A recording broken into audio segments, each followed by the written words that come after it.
Hey everybody! In this video, I will show you exactly how to generate a Shopify API key. Make sure to watch the video until the end to get the most out of it.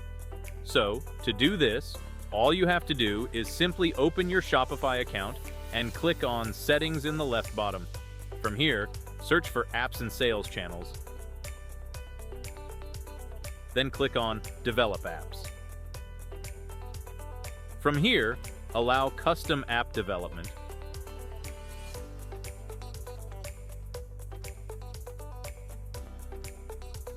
Then create an app. Let's say Test.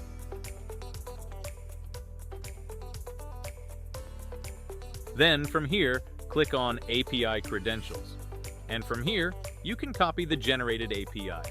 So that is it for this video.